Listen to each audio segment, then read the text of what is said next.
கெட்டதையும் தருகின்றேன், கேட்காதையும் நான் தருகின்றேன் என்று மோடி தாராளமாக கொடுப்பதற்கு முன் வருகின்ற குணத்தையும் பார்க்கும் பொழுது தான் சொல்வதை கேட்கும் அளவிற்கு அவர்களை மகிழ்ச்சிப்படுத்த வேண்டும். அந்த வகையில் தான் இந்த சந்திப்பை அவர்கள் பயன்படுத்தினார். ஒட்டுமொத்தமாக எதிராக செயல்பட்ட ஒரு அணியாக இந்த ஜேபிபி அணி, என்பிபி அணி திடீரென ஆட்சிக்கு வந்ததால் மாறிவிட்டார்கள் என்று நாங்கள் பார்க்கிறோம். ஈழத்தமிழர்களுக்கு ஏதாவது கொடுக்க இந்தியா முன் வந்தால் அதற்கு எதிராக குரல் கொடுப்பவர்கள். இந்தியா ஒரு காலத்திலும் தமிழர்களுக்கு ஆதரவாக இருக்கப்பட்டது. இந்தியாவை நம்பவில்லை. ஈழத்தமிழர்களுக்காக இலங்கை அரசை எதிர்த்து போக வேண்டிய சூழ்நிலை இந்தியாவுக்கு இனிமேலும் இல்லை என்பதுதான். சீனா ஈழத்தமிழர்களை திருப்திப்படுத்தும் அளவிற்கு காய் நகர்த்தும் என்பதையோ இந்தியா அவ்வளவு தூரம் நம்பும் என்று பார்க்க முடியாது. சர்வதேசம் எப்படி புரிந்திருப்பது என்றால் ஈழத்தமிழர்கள் சிங்கள அரசுக்கு ஆதரவாக செல்ல ஆரம்பித்து விட்டார்கள்.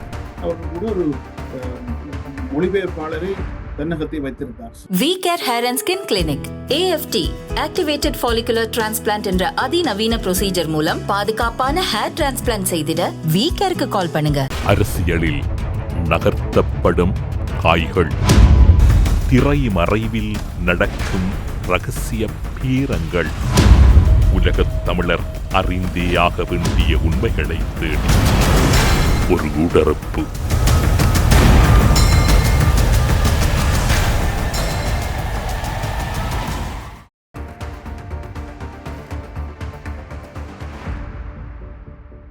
கனடாவில் இருக்கும் அரசியல் ஆய்வாளர் குயின்டஸ் துரைசிங்கம் அவர்களை ஊடறுப்பு நிகழ்ச்சியோடு இணைத்திருக்கின்றோம். ஊடறுப்பு நிகழ்ச்சியின் சார்பில் உங்களை வரவேற்பதில் மகிழ்ச்சி. வணக்கம். வணக்கம் தமிழரசு, அனைவருக்கும் வணக்கம். அண்மையில் இலங்கை ஜனாதிபதி இந்தியா சென்று திரும்பி இருக்கின்றார். அதனுடைய தொடர்ச்சியாக வருகின்ற வருடம் சீனா செல்ல இருக்கின்றார். பூகோள அரசியலில் பல்வேறுபட்ட மாறுதல்கள் ஏற்படுவதற்கு வாய்ப்பு இருக்கும் என்று கூறப்பட்ட நிலையில் இலங்கை தீவில் இருக்கக்கூடிய ஈழத்தமிழர்கள் தொடர்பில் இலங்கை ஜனாதிபதியும் இந்திய பிரதமரும் இணைந்து வெளியிட்ட அறிக்கையில் பெரியதளவில் எந்த ஒரு விடயமும் முக்கியத்துவப்படுத்தப்படாமலும் மோடி தன்னுடைய கருத்தில் அதனை உள்வாங்கியதும் பல்வேறுபட்ட குழப்பங்களை ஏற்படுத்தி இருக்கின்றது. ராஜதந்திர முக்கியத்துவம் வாய்ந்த இலங்கை ஜனாதிபதியின் இந்திய விஜயத்தில் இந்த சம்பவத்தையும் இதன் பின்னணியையும் நீங்கள் எப்படி பார்க்கிறீர்கள்? இந்த தெற்காசிய பிராந்தியத்தில் இந்த சந்திப்பு ராஜதந்திர ரீதியாக முக்கியத்துவம் பெற்ற சந்திப்பு என்று பார்க்க முடியாது. ஏனென்றால் ஒருவர் புதிதாக ஜனாதிபதியாக பொறுப்பேற்றதும் பொதுவாகவே இலங்கையில் இருந்து முதலில் செல்கின்ற நாடாக இந்தியா இருக்கின்றது. அந்த வகையில் ஒரு சம்பிரதாய பூர்வ சந்திப்பாகத்தான் இதை பார்க்கலாம். இதை ஒரு திடீரென இடம்பெற்றதாகவோ அல்லது எதிர்பார்க்காமல் அவசரமாக மேற்கொண்ட ஒரு பயணமாகவோ அல்லது ஒரு தேவை கருதி மேற்கொள்ளப்பட்ட பயணமாகவோ பார்க்க முடியாது. இது ஒரு சம்பிரதாய பூர்வமான முதல் பயணம், இந்தியாவுக்கான பயணம் என்று பார்க்கலாம். இருந்தாலும் தெற்காசிய பிராந்தியத்தில் இந்தியா பல்வேறு வகையிலும் பல சவால்களை சந்தித்து வரும் நிலையில் இலங்கையை எப்படியும் தங்கள் கட்டுப்பாட்டுக்குள் கோப்புக்குள் வைத்திருக்க வேண்டும் என்ற விருப்பம் எப்போதும் இந்தியாவுக்கு இருக்கிறது. அது பல தடவைகளிலே ஒரு விதத்தில் சவாலை சந்தித்து வந்தது. கடந்த காலத்தில் பல தலைவர்களோடு பல்வேறு சந்திப்புகளை மேற்கொண்டாலும் தங்களது பல பிரதிநிதிகளை அனுப்பி பல்வேறு அச்ச உணர்வை தோற்றுவிப்பதற்கான முயற்சிகளை மேற்கொண்டாலும் கூட அவை பெரிய அளவில் இந்தியாவுக்கு வாய்ப்பாக அமையவில்லை. ஒரு சாதகமான சூழ்நிலையை தோற்றுவிக்கவில்லை என்றுதான் பார்க்க வேண்டும். எப்போதுமே இலங்கை அடம்பிடிக்கின்ற சூழ்நிலையிலும் சீனா பக்கம் அதிகரித்த அளவில் தங்கள் காய்களை நகர்த்துவதாகவும் தான் சென்று கொண்டிருந்தது.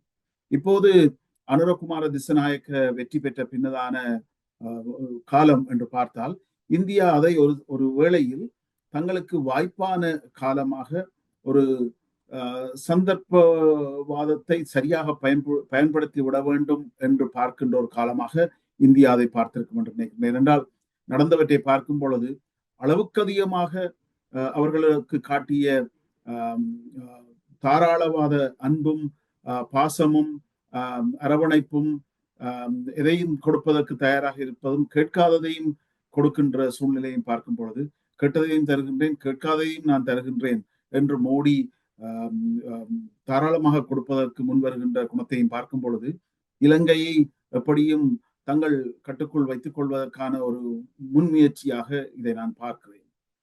உண்மையில் சோவியத் யூனியன் காலத்தை பார்க்க USSR காலம் என்று பார்த்தால் ஒரு காலம் இருந்தது. அப்படியான காலத்தில் பூகோளவியல் அரசியல் நிலைமைகள் வேறாக இருந்தது.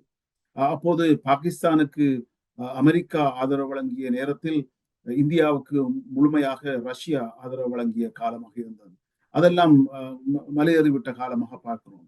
அப்படியான ஒரு காலத்தில் தான் இந்த சோவியத் யூனியன் ஆட்சி உச்சமாக இருந்த காலத்தின் ஒரு இறுதி கால பகுதிக்குள் தான் கூட எங்களது இந்த 13ஆம் ஒப்பந்தத்தின் கீழ் இலங்கை இந்திய ஒப்பந்தம் கூட கைச்சாத்திடப்பட்டதை நாங்கள் மறந்துவிடக்கூடாது. 87 கைச்சாத்திடப்பட்டது என்று பார்த்தால் 91 தான் இந்த சோவியத் யூனியன் கவிழ்ந்தது. இந்த பனிப்போர் எல்லாம் முடிவுக்கு வந்த காலமாக பார்க்கலாம். அப்படி பார்க்கும் பொழுது இந்தியா எங்கோ சென்று விட்டது. இலங்கையின் விடயத்தில் எல்லாம் நாங்கள் தான் இப்போதும் அதே இடத்தில் 87 வைத்துக் கொண்டு நிற்கிறோம். இந்தியா கடந்து சென்று விட்டது. இப்போது இந்தியாவின் எண்ணம் எப்படி இருக்கிறது என்றால் இலங்கையை அவசரமாக தனது கட்டுப்பாட்டுக்குள் கொண்டு வர வேண்டும், தனக்கு கீழே வைத்திருக்க வேண்டும், தான் சொல்வதை கேட்கும் அளவிற்கு அவர்களை மகிழ்ச்சிப்படுத்த வேண்டும்.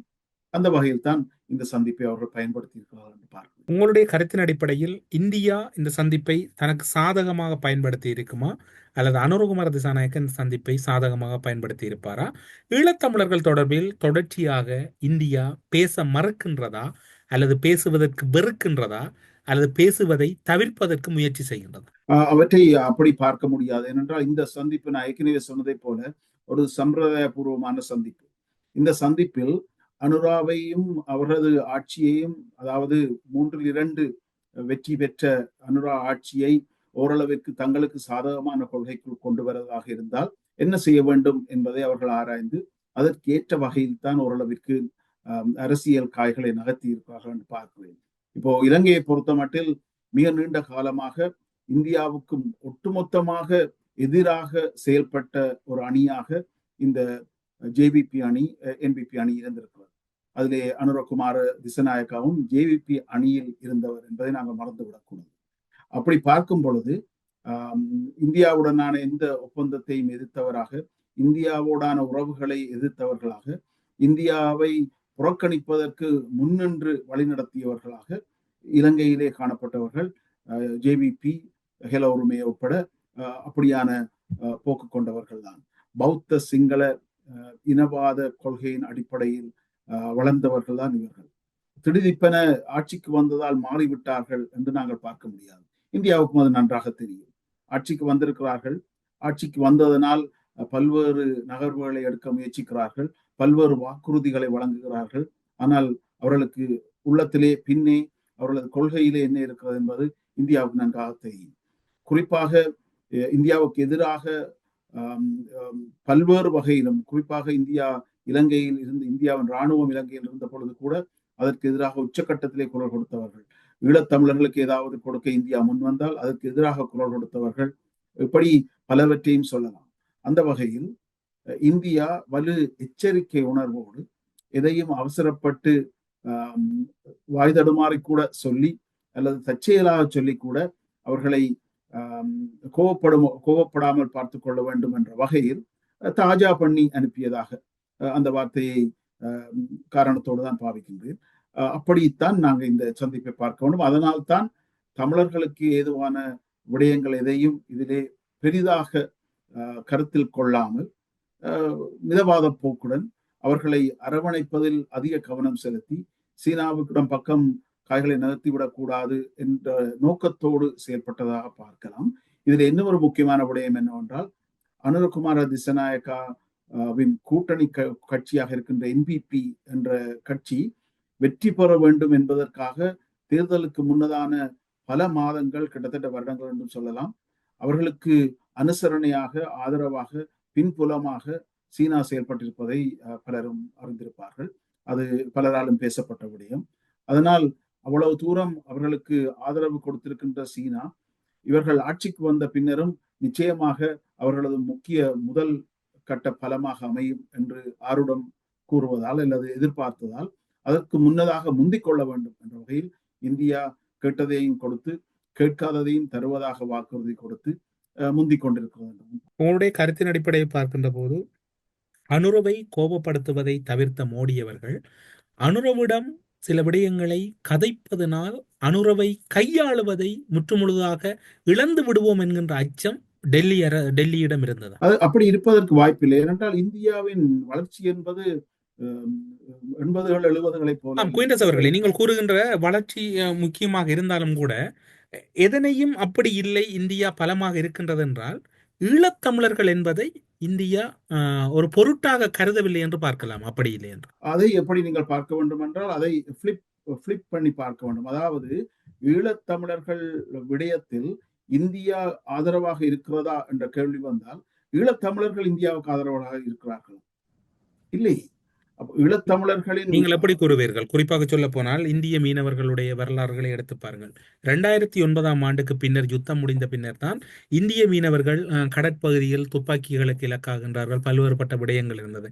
கடந்த காலங்களிலும் இந்த கடற்பரப்புகள் தமிழக மீனவர்கள், அதே போன்று அவர்களுடைய எல்லையில் தமிழக மீனவர்களும் இலங்கை மீனவர்கள் தங்களுடைய வடக்கு கிழக்கு பகுதிகளிலும் ஒரு சுமூகமான உறவோடு இருந்தார்கள். அவர்கள் எப்படி நீங்கள் கூற முடியும் 2009க்கு முன்னர் அல்லது தவறு விட்டார்கள் என்று நீங்கள் கூறுகிறீர்களா? இல்லை, இப்போ மக்கள் உறவில் இருக்கிறார்களா அல்லது மீனவர்கள் உறவில் இருக்கிறார்களா என்பதல்ல முக்கியம். பொதுவாக நாங்கள் சிங்கள அரசை ஒரு ஆன்டி இந்தியன் அரசாக பார்க்கிறோம். அதாவது இந்தியாவுக்கு எதிரான ஒரு கொள்கை கொண்ட அரசாக சிங்கள அரசை நாங்கள் பார்க்கின்ற அதே வேளையில் ஈழத்தமிழர்களின் பிரதிநிதிகளாக இருப்பவர்களின் கருத்துக்களை கேட்டால் கூட அதிகபட்சமானவர்களின் கருத்து எப்படி இருக்கிறது என்றால் இந்தியா ஒரு காலத்திலும் தமிழர்களுக்கு ஆதரவாக இருக்க போவதில்லை, இந்தியாவை நம்ப வேண்டாம் என்ற வகையில் தான் இருக்கிறது. அப்படித்தான் பல காலமாக காய் நகைத்துக் கொண்டிருக்கின்ற தமிழ் பிரதிநிதிகளை பார்க்கின்றோம். தமிழர்களின் பிரதிநிதிகளாக இருப்பவர்கள் பலரும் இந்தியாவை நம்ப வேண்டாம் என்ற வகையில் தான் இந்தியாவை நம்ப வேண்டாம் என்று கூறுவதில் தமிழ் தேசிய மக்கள் முன்னணி தொடர்ச்சியாக கூறுகின்றது. ஏனைய தமிழ் தரப்புகள் யாரும் அப்படி கூறுவதில்லை. அவர்கள் அனைவரும் இந்தியாவுக்கு அனுசரித்து போக வேண்டும் அல்லது இந்திய தூதரகத்தோடு ஒரு இணைந்து போகின்ற போக்கே இருக்கின்றது. ஆனால் அவர்கள் இந்தியாவோடு பேசிவிட்டு அல்லது இந்திய பிரதிநிதிகளுடன் பேசிவிட்டு வந்து பின்னர் எந்த சந்திப்பிலும் கூட உள்ளூரிலே எந்த சந்திப்பிலும் அவர்களது கருத்து எப்படி இருக்கிறதுன்னு சொன்னால் இந்தியா எதையுமே தரப்போவதில்லை என்ற வகையில் தான் இருந்திருக்கிறது. கடந்த காலத்தில் அப்படியான கருத்துக்கள் தான் வெளியே வந்து கொண்டிருந்திருக்கின்றன. ஆனால் இந்தியா நீண்ட தூரம் பயணித்து விட்டது. அப்போ இலங்கை இருக்கின்ற ஈழத்தமிழர்களும் அதை நோக்கி நிச்சயமாக ஒரு விழிப்புணர்வை பெற வேண்டும். ஒரு புதிய வாய்ப்புகளை தேடி ஓடுகின்ற தேவை அவசரமாக வந்திருக்கிறது. அல்லாவிட்டால் தொடர்ச்சியாக இலங்கை அரசு எப்படியும் இந்தியாவோடு காய்களை அளவுக்கு அதிகமாக நகர்த்தி நட்பு நாடாக நகர்ந்து செல்லும் போது ஈழத்தமிழர்கள் இன்னும் அதிகமாக ஒரு பாதிப்பைத்தான் சம்பாதிப்பார்களே ஒழிய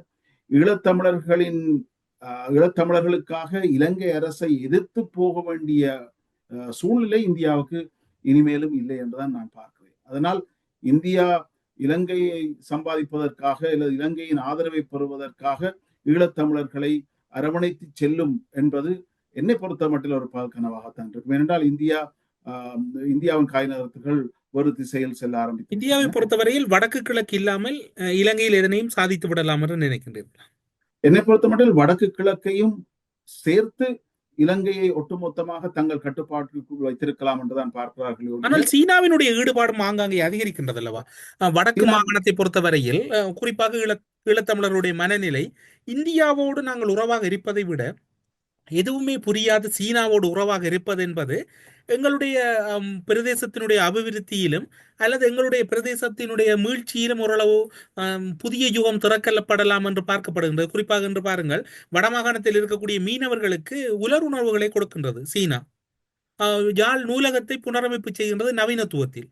இப்படி பல்வேறுபட்ட விடயங்கள் இன்று இந்தியா செய்ய வேண்டிய விடயங்களை சீனா செய்கின்றது என்றால் அந்த மக்கள் அந்த வேறொரு திசையை நோக்கி பயணிப்பதற்கு வாய்ப்பு இருக்கின்றது தானே?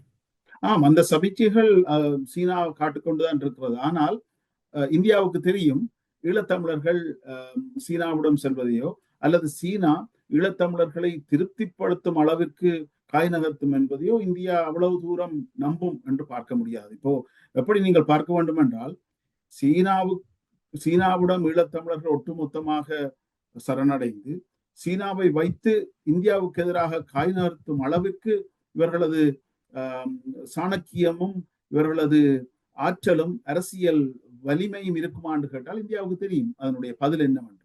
அதனால் இந்தியா எப்படி பார்க்கிறது என்றால், இலங்கை அரசை தன் கட்டுக்குள் கொண்டு வந்து அதனூடாக வடக்கு கிழக்கையும் தனக்குள் கொண்டு வருவதுதான் அவர்களது நோக்கமாக இருக்கிறதே ஒழிய, கடந்த காலத்தில் இருந்த, அதாவது 80-70கள் இருந்தது போல வடக்கு கிழக்கை தங்கள் கட்டுப்பாட்டில் வைத்து அதனூடாக இலங்கை அரசை மிரட்டுகின்ற அந்த அந்த நோக்கம் என்பது, அந்த எண்ணம் என்பது, அந்த திட்டம் என்பது அது மலையேறிவிட்டது. அதாவது காலம் கடந்து விட்டது. அதாவது இலங்கை அரசை ஈழத்தமிழர்களை வைத்து மிரட்டுவோம் என்பதை விட, மிரட்டினால் தங்களுக்கு ஆபத்து, தங்களுடைய கட்டுக்குள் நிற்க மாட்டார் என்கின்ற ஒரு புரிதல் இந்தியாவிடம் இருப்பதாக பார்க்கலாம் இல்லையா? இது சரியாக இருக்கு. அப்படியான ஒரு கொள்கை சார்ந்துதான், அப்படியான கொள்கை நோக்கித்தான் அவர்கள் இப்போது. என்றால் இங்கு ஈழத்தமிழர்கள் முக்கியம் இல்லை என்பது தானே அதனுடைய பொருள்? ஈழத்தமிழர்கள் முக்கியம் இல்லை என்பதல்ல. ஆனால் ஈழத்தமிழர்கள் முக்கியம் என்பதற்காக சிங்கள அரசை பயத்துக் கொண்டு பயணிக்க வேண்டும் என்பதிலே அவர்களுக்கு அந்த நம்பிக்கை இல்லை. அப்படியான தேவை இருப்பதாகவும் அவர்கள் உணரவில்லை. ஏனென்றால் ஈழத்தமிழர்கள் பல்வேறு வகையிலும் அரசியல் பலத்தை இழந்து வருகிறார்கள். உண்மையில் என்ன நடந்திருக்கிறது என்றால், எமது தமிழ் அரசியல் பிரதிநிதிகளின் மீதான வெறுப்பை காட்டுவதற்காகத்தான் தமிழர்களின் வாக்கு பலம் அப்படி சென்றதை ஒழிய, அதை சர்வதேசம் எப்படி புரிந்திருக்கிறது என்றால், ஈழத்தமிழர்கள் சிங்கள அரசுக்கு ஆதரவாக செல்ல ஆரம்பித்து விட்டார்கள் என்பது. இது ஒரு தவறான புரிதல் தான். இதை மீண்டும் இந்தியா புதிதாக புரிந்து கொள்வதற்கு அல்லது மீண்டும் இதிலிருந்து வெளியே வருவதற்கு காலம் எடுக்கும். அந்த காலம் ஈழத்தமிழர்களின் பிரதிநிதிகள் ஒன்றிணைந்து ஒரு குரலாக மாறுவதற்கான அந்த காலம். அது நடக்குமா தெரியவில்லை. அப்படி நடப்பதற்கான வாய்ப்பும் இப்போது காணவில்லை. எல்லோரும் தனித்தனி திசையில் தமிழ் பிரதிநிதிகள் மீண்டும் குரல் எழுத்த ஆரம்பித்து விட்டார்கள். உள்ளூராட்சி தேர்தலுக்கான பணம் சேர்ப்பதில் தங்களது நோக்கத்தை செலவழிக்க ஆரம்பித்து விட்டார்கள். அது கவலைக்கிடமான விடயம். அதனால் இந்தியாவுக்கு தெரிகிறது, வடக்கு கிழக்கின் தமிழ் பிரதிநிதிகள் என்பவர்கள் அல்லது தமிழர்களை பிரதிநிதித்துவப்படுத்துபவர்கள் என்பவர்கள் அவர்களுடைய அரசியல் குரலாக இல்லை என்பதை அவர்கள் புரிந்து கொண்டார்கள். அதனால் அவர்கள் இலங்கை அரசின் ஊடாக இலங்கையையும் வடக்கு கிழக்கு உட்பட்ட இலங்கையை தங்கள் கட்டுக்குள் வைத்திருப்பதற்கான முழு முயற்சிகள் இறங்கியிருக்காண்டுதான். நீங்கள் கூறுவது சாத்தியப்படுவதற்கு வாய்ப்பு இருக்கின்றதா? ஈழத்தமிழர்களை தவிர்த்து வடக்கு கிழக்கை எந்த மூலோபாயத்தில் இந்தியா கட்டுப்பாட்டில் வைத்திருக்க? நான் வடக்கு கிழக்கை தவிர்த்து என்ற வார்த்தையை பாவிக்கவில்லை, வடக்கு கிழக்கையும் சேர்த்து. ஏனென்றால் வடக்கு கிழக்கிற்கு இலங்கை அரசு ஊடாக அதையும் இதையும் தருவதாக வாக்குறுதிகள் வழங்கி ஓரளவிற்கு வடக்கு கிழக்கையும் சேர்த்து இலங்கையை தனது ஒரு நட்பு நாடாக வைத்திருப்பதற்கு இந்தியா விரும்புகிறது. ஏனென்றால் இந்தியாவிற்கு பல்வேறு வகையிலும் பல அழுத்தங்கள் வந்திருக்கின்றன. இப்போது டொனால்ட் ட்ரம்புடைய ஆட்சி ஜனவரி 20ஆம் தேதி வருகிறது. அதற்கு பல நாடுகளும் தயாராகி வருகின்றன. இந்தியா அதற்கு வேறாக இல்லை. இந்தியாவும் ட்ரம்பின் காலத்தில் எப்படி காய் நகர்த்துவது என்பதற்கு தன்னை தயார்படுத்தி கொண்டிருக்கின்ற காலம். அதற்கிடையில் இலங்கை செய்த ஒரு விதத்தில் ஒரு முட்டாள் வேலை என்று பார்க்கலாம். பிரிக்ஸ் அந்த அமைப்பில் தன்னை முனைத்துக் கொள்ளுமாறு இந்தியாவிடம் கோரிக்கை விடுத்தது. இந்தியாவை பொறுத்த மட்டில் பிரிக்ஸில் இருந்தாலும் கூட வலு எச்சரிக்கையோடு காய் நகர்த்துவது. ஏனென்றால் ட்ரம்பினுடைய 2வது ஆட்சி காலம் என்பது பிரிக்ஸுக்கு ஒரு பெரிய தலையடி கொடுக்கக்கூடிய ஒரு காலமாக மாறி வருகிறது. அதனால் அதைவிட உக்ரைனோடான ரஷ்யாவின் போர் என்று பார்க்கலாம், சீனாவுக்கும் ரஷ்யாவுக்கும் இடையில் இருக்கின்ற நட்பை பார்க்கலாம், அல்லது பல்வேறு வகையிலும் இந்தியாவுக்கு இது ஒரு சிக்கலான சூழ்நிலையை தோற்றுவிக்க இருக்கிறது. அதனால் இந்தியா அதற்காக காய் நகர்த்தி கொண்டிருக்கிறது. இந்தியாவுக்கும் அமெரிக்காவுக்கும் இடையில் குவாட் என்ற ஒப்பந்தம் உட்பட பல்வேறு பாரிய ஒப்பந்தங்கள் பேச்சுவார்த்தையில் அல்லது முடிவரும் தலைவாரில் இருக்கின்ற நிலையில் இந்தியா எதையுமே இழப்பதற்கு தயாராக இல்லை. இந்த வேளையிலே இலங்கை அங்கு சென்று இந்தியாவிடம் தன்னை பிரிக்ஸிலே இணைத்துக் கொள்வதாக கேட்டிருப்பது என்பது அமெரிக்காவை அதிகம் கோபப்படுத்தி இருக்கலாம். அதனால் அமெரிக்கா அதை கண்டுகொள்ளாமல் இருக்காது, கட்டாயமாக அதை கவனித்திருக்கும். அது இலங்கைக்கு ஒரு தலையடியாக வரலாம். ஆனால் இந்தியா எச்சரிக்கை உணர்வோடு எடுத்துள்ள சர்வதேசத்துக்கு எதிரான ஒரு பிழையான முடிவு அல்லது பிழையான அணுகுமுறை என்று இதனை பார்க்கலாம். பாரிய பிழையான அணுகுமுறை. அதை எவ்வளவு பேர் கவனித்தார்களோ தெரியவில்லை. ஆனால் ஒரு அரசியல் சாணக்கியத்தோடு பார்த்தீர்களாக இருந்தால் இப்படியான சூழ்நிலையில், அதாவது ஜெர்மனியில் ஆட்சி கவர்ந்திருக்கிறது, புதிய ஆட்சி வர இருக்கிறது. யூகேயில் ஏற்கனவே ஆட்சி கவர்ந்து புது ஆட்சி வந்து விட்டது. இங்கே கனடாவில் ஆட்சி கவலும் ஒரு பாரிய சூழ்நிலை இருக்கிறது. எந்த நேரத்திலும் ஆட்சி மாற்றம் பெறக்கூடிய சூழ்நிலை இருக்கிறது. அமெரிக்காவில் ஆட்சி மாற்றம் நிகழ்ந்திருக்கிறது. அப்போ 2025 என்பது உலகத்திலே பாரிய ஒரு பூகோள அரசியலில் பாரிய சூழ்நிலை வித்தியாசங்களை கொண்டு வரக்கூடியது. இஸ்ரேல் ஒரு பாரிய வளர்ச்சி கண்டிருக்கிறது. அங்கு கல்ஃபிலே அல்லது வளைகுடாவில் பார்த்தீர்கள் என்றால் பல நாடுகள் கவுளுகின்ற சூழ்நிலைக்கு வந்தன. அசாட் சென்று விட்டார். ரஷ்யாவும் கவுளுகின்ற ஒரு சூழ்நிலை இருக்கிறது. இப்படியான ஒரு சூழ்நிலையில் இந்தியா எல்லாவற்றையும் அனுமானித்து அனுபவம் மிக்க ஒரு தலைவர் அங்கே இருப்பதனால் அவர்கள் எல்லாவற்றையும் கவனித்துத்தான் தங்களது காய்களை நகர்த்துகிறார்கள். இந்த நேரத்திலே இலங்கை பிரிக்ஸ் ஓடு சேர்வதற்கான தனது குரலை கொடுத்திருப்பது என்பதும், மற்ற பக்கத்திலே அமெரிக்காவோடு பெரிதாக தங்கள் உறவை காட்டிக்கொள்ளாமல் இதுவரை தொடர்வதும் நான் நினைக்கவில்லை அரசியல் சாணக்கியம் நிறைந்த நகர்வுகள் என்று நான் நினைக்கிறேன். ஈழத்தமிழர்கள் சார்ந்து பல்வேறுபட்ட அரசியல்கள் முன்னெடுக்கப்படுகின்றது. அண்மையில் நீங்கள் பார்த்திருப்பீர்கள், ஐக்கிய நாடுகள் சபையின் பிரதிநிதி ஒருவர், அதே போன்று நோர்வே நாட்டினுடைய பிரதிநிதிகள் என்று ஒரு சில ராஜதந்திரிகளை முன்னாள் நாடாளுமன்ற உறுப்பினர் சுமந்திரன் மற்றும் நாடாளுமன்ற உறுப்பினர் சாணக்கியன் போன்றவர்கள் சந்தித்திருந்தார்கள். சந்தித்த போது அவர்கள் வலியுறுத்திய விடயம் ஈழத்தமிழர்கள் தொடர்பில் ஒரு முறையான அணுகுமுறை பேணப்பட வேண்டும், அவர்களுக்கு இழைக்கப்பட்ட அநீதிகள் தொடர்பில் ஒரு முறையான செயற்பாட்டு பொறிமுறை உருவாக்கப்பட வேண்டும் என்று கூறப்பட்டிருந்தது. இந்த சந்திப்புகளில் கூறி நீக்கக்கூடிய செய்தி என்ன? உங்களுடைய பார்வை என்னவாக இருக்கின்றது சர்வதேசம் தொடர்பில்? சர்வதேச பிரதிநிதிகளுடனான சந்திப்பு என்று வரும்பொழுது யார் சந்திக்கிறார்கள் என்பது முக்கியமில்லை. யாரும் சந்திக்கலாம். யார் சந்திக்கிறார்கள் என்பதை விட முக்கியமானது அவர்களுடைய கெப்பாசிட்டி என்ன என்பதுதான்.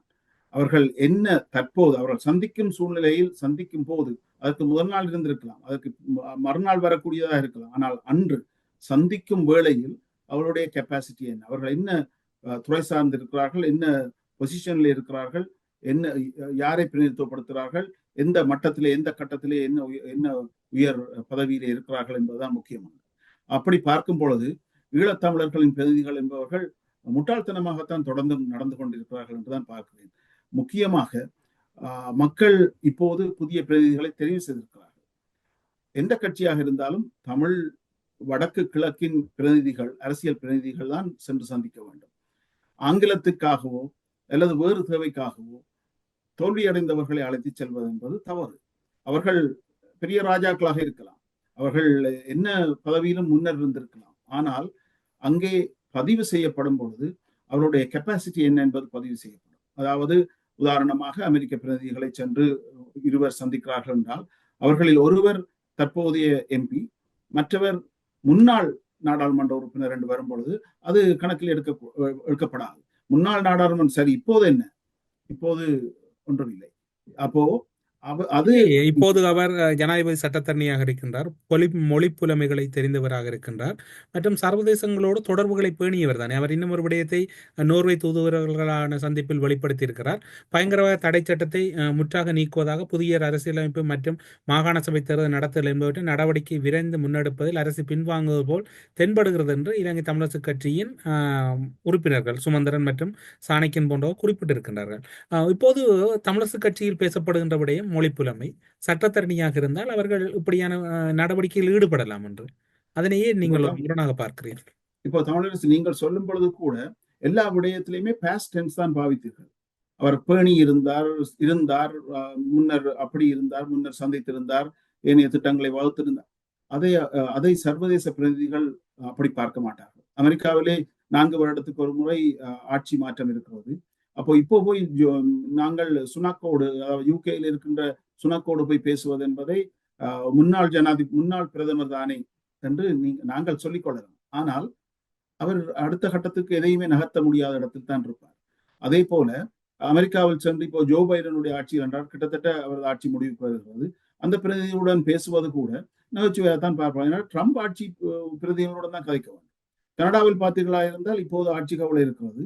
இந்த நேரத்திலே ஆனால் சாணக்கியன் அவர்கள் அண்மையில் ஒரு செய்தியில் செவ்வியொன்றில் குறிப்பிட்டிருந்தார், சுமந்திரனுடைய தோல்வி என்பது சுமந்திரனுக்கான தோல்வி அல்ல, அது தமிழ் மக்களுக்கான ஒரு பெரும் தோல்வி.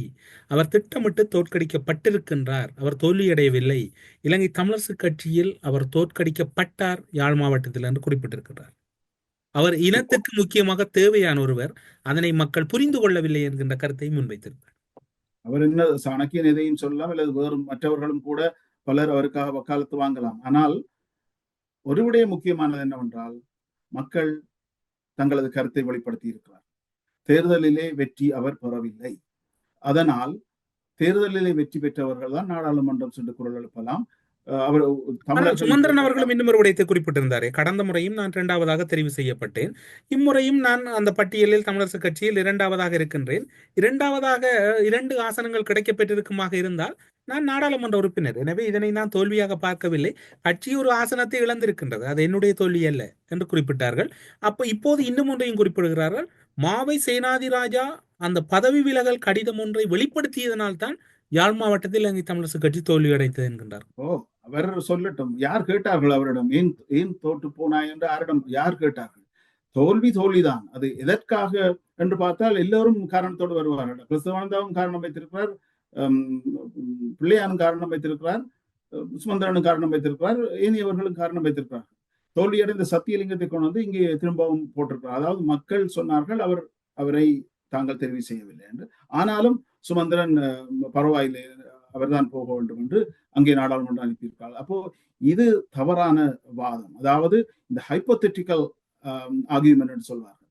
அதாவது ஒரு ஒரு ஒரு எண்ணத்திலே வருகின்ற அல்லது ஒரு கற்பனையில் வருகின்ற கருத்துக்களை சொல்வது அல்லது காரண காரியங்களை சொல்லி எதையாவது நியாயப்படுத்த முற்படுவதெல்லாம் தவறானது. இப்போது ரியாலிட்டி என்னவென்றால், என்ன நடந்திருக்கிறது என்றால், வடக்கில் கிழக்கில் தமிழர்கள் தங்களது பிரதிநிதிகளை தெரிவு செய்து விட்டார்கள். எதற்காக?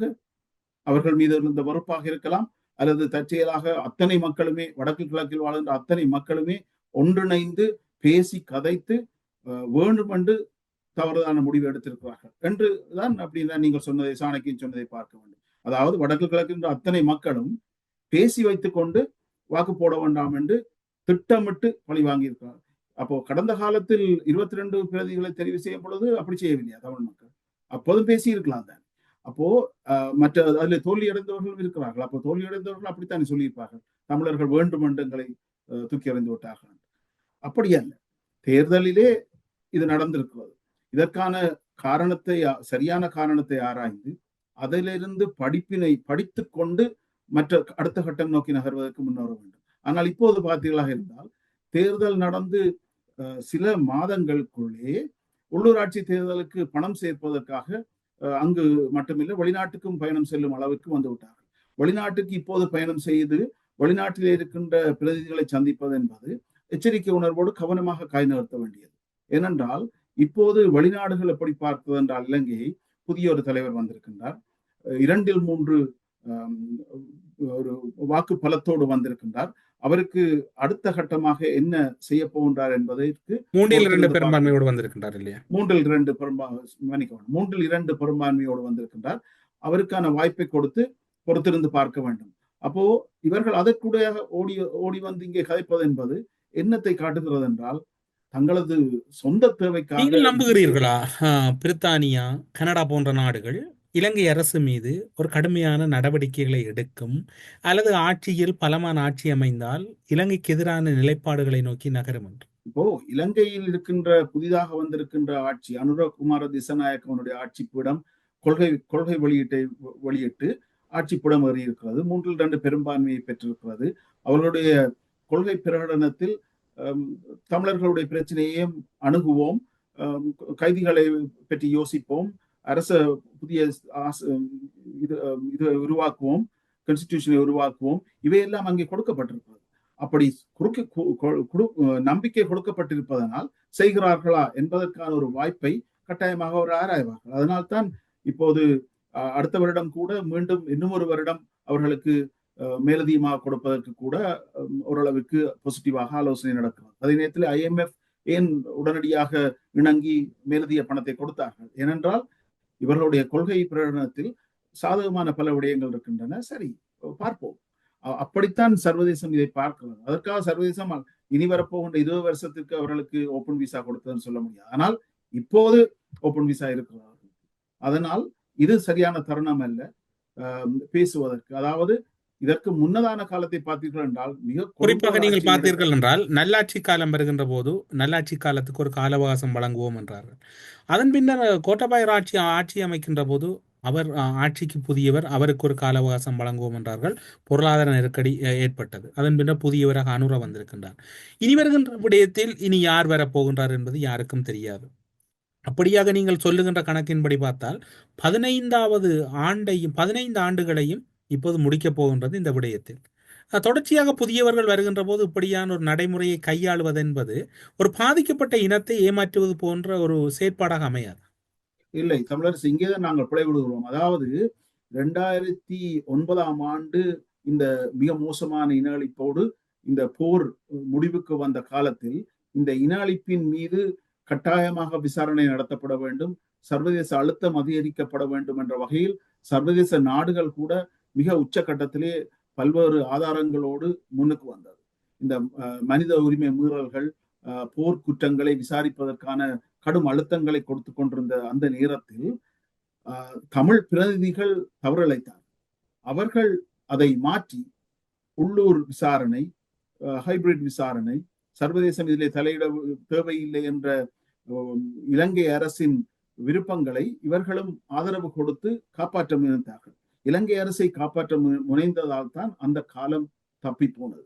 தமிழர்களுக்கு சாதகமான அந்த காலத்தை இந்த தமிழ் பிரதிகளில் பலர் தோற்கடித்தார்கள், தவறவிட்டார்கள். அதுதான் காரணம். அந்த நேரத்திலே காலம் கொடுத்து அவர்களுக்கு காப்பாற்ற வேண்டிய தேவை இருக்கவில்லை. ஆனால் இப்போது, அதாவது நல்லாட்சி காலம் என்பது அது பின்னர் வந்த காலம். அதற்கு முன்னதாக இருந்த அந்த முக்கியமான காலப்பகுதியை ஈழத்தமிழ் பிரதிநிதிகள் திட்டமிட்டே தமிழர்களுக்கு தவறளித்தார். அதற்கான தண்டனை தான் இப்போது அவர்கள் அனுபவிக்கிறார். பலரும் ஆட்சி தூக்கி எறியப்பட்டிருக்கிறார்கள் அரசியலில் இருந்து. அதைத்தான் அவர்கள் இப்போது பார்க்கிறார்கள். அது பதில், அது ஒரு ஆன்சர். அது வந்ததற்கு காரணம் என்னன்னு சொன்னால், இந்த கடந்த காலத்தில் அவர்கள் விட்ட தவறுகள். அதை விடுத்து வேறு ஏதாவது காரணங்கள் சொல்லிக் கொண்டிருப்பதும், இப்போது ஓடி வந்து ஆங்கிலம் தெரிந்தவர் என்பதனால் அவர்தான் முன்னுக்கு நிற்க. வெளிநாட்டிலே இருக்கின்ற பல பிரதிகளை பார்க்கலாம். உலகத்திலே பல்வேறு சந்திப்புகள் நடக்கின்றன. ஆங்கிலம் அங்கே பாவிக்கப்படுவதில்லை. ஆங்கிலம் ஒரு பிரதான மொழி என்பதனால் ஆங்கிலம் தெரிந்தவர் மட்டும்தான் தலைவராக இருக்க வேண்டும் என்பது யாருக்கும் பொருந்தாது. அது போப் உட்பட யாராக இருந்தாலும் தேவைப்பட்டால் டிரான்ஸ்லேட்டர்ஸை வைத்து, மொழிபெயர்ப்பாளர்களை வைத்துக் கொண்டுதான் பேசுவார்கள். எப்போதுமே எந்த சந்திப்பிலுமே நீங்கள் பார்த்தீர்கள் என்றால் முதுகுக்கு பின்னே கதிரை இருக்கும், கதிரைக்கு பின்னே ஒருவர் இருப்பார். எல்லாருக்கும் இருப்பார்கள். அதை ஏன் இருக்கிறார்கள் என்றால் அவசரத்திற்கு மொழிபெயர்ப்பதற்கு அல்லது முற்றுமுழுதாக மொழிபெயர்ப்பதற்கு. முழு மொழிபெயர்ப்பையும் கேட்டுக்கொண்டுதான் அவர்கள் பேசுவார்கள். அல்லது பார்த்தீர்கள் என்றால் ஹெட்போன் வச்சிருப்பார்கள். ஹெட்போனுக்குள்ளே அங்கே டிரான்ஸ்லேஷன் போய்கொண்டிருப்பாங்க என்றுதான் அர்த்தம். காதிலே கொழுவி இருப்பார்கள். அந்த காதிலே கொழுவி இருப்பதற்கு காரணம் அவர்கள் இசை கேட்பதற்கு அல்ல, மொழிபெயர்ப்பை கேட்பதற்கு தான் அவர்கள் கேட்டுக்கொண்டு. இது எல்லா இடமும் சர்வதேசத்திலே நடக்கின்ற ஒரு சாதாரண விடயம். அதைத்தான் எல்லாரும் செய்கிறார்கள். அனுரகுமார திசாநாயக்க யாழ்ப்பாணத்திலே வந்து உரையாற்றிய பொழுது மேடையிலேயே ஒரு டிரான்ஸ்லேட்டரை வைத்து நேரடியாகவே மொழிபெயர்ப்பு செய்து கொண்டிருந்தார். இது சாதாரணமான விடயம். அப்போ சந்திப்புகளுக்கு செல்வதற்கு ஆங்கிலம் தெரிந்தவர் தான் வேணும், சட்டத்தறிஞர் வேணும், முன்னர் அவர் பெரிய ஹீரோவாக இருந்தார். இதெல்லாம் தேவையில்லை. இப்போது நீங்கள் தமிழர்களை பிரதிநிதித்துவப்படுத்துகிறீர்கள் என்றால் நீங்கள் போய் பேசுங்கள். உங்களுக்கு தேவையா மொழிபெயர்ப்பாளரை கொண்டு செல்லுங்கள். இதுதான் சரியான பாதையை ஒழிய, தலைவர் அவர்கள் கூட ஒரு மொழிபெயர்ப்பாளரை தென்னகத்தை வைத்திருந்தார். சிறந்த மொழிபெயர்ப்பாளரை வைத்திருந்தார். அழகான தமிழ் பேசக்கூடிய, அழகாக ஆங்கிலம் பேசக்கூடிய ஒரு மொழிபெயர்ப்பாளரை தன்னோடு வைத்திருந்தார். எதற்காக? இந்த தேவைக்காக. அதனால் யாரும் சொல்ல முடியாது ஆங்கிலம் தெரிந்ததுனால் அவர் சென்றார் அல்லது முன்னாள் நாடாளுமன்ற உறுப்பினராக சென்றார். அதற்கான நோக்கம் என்னவென்றால், திரும்பவும் தனது பலத்தை அங்கே அதிகரித்து தமிழரசு கட்சியை தன் கட்டுப்பாட்டுக்குள் கொண்டு வந்து மீண்டும் எப்போது சந்தர்ப்பம் கிடைக்கிறதோ அப்போது நாடாளுமன்றத்துக்குள் போவதுதான் நோக்கமாக இருக்கும். அப்படியாக இருந்தால் அது மக்களை அவமதிக்கின்ற ஒரு செயற்பாடாகத்தான் நான் பார்க்கின்றேன். அதுதான் அவருடைய நோக்கமாக இருந்தால் நிச்சயமாக மக்கள் எதற்காக அவரை நிராகரித்தார்களோ மக்களை அவமதித்து அதனூடாகவும் ஒரு களவு செய்து உள்ளே நாடாளுமன்றத்துக்குள்ளே போக வேண்டும் என்று அவர் விரும்புவாராக இருந்தால் அது பாரதூரமான ஒரு குற்றச்செயல், பாரதூரமான ஒரு அவமான செயலாகத்தான் நான் பார்க்கிறேன். கூடரப்பு நிகழ்ச்சியில் இணைந்து கொண்டு அரசியல் மற்றும் உள்ளூர் அரசியல், இந்திய இலங்கை இடையில் ஏற்பட்டிருக்கக்கூடிய அரசியல் சூழ்நிலைகள் என்கின்ற கருத்துக்களை பல்வேறுபட்ட விடயங்களோடு ஒப்பீட்டளவில் முன்வைத்தமைக்காக சிறப்பு நன்றிகளோடு உடன் விடைபெற்றுக் கொள்கிறோம். நன்றி, வணக்கம். நன்றி தமிழரசு, வணக்கம்.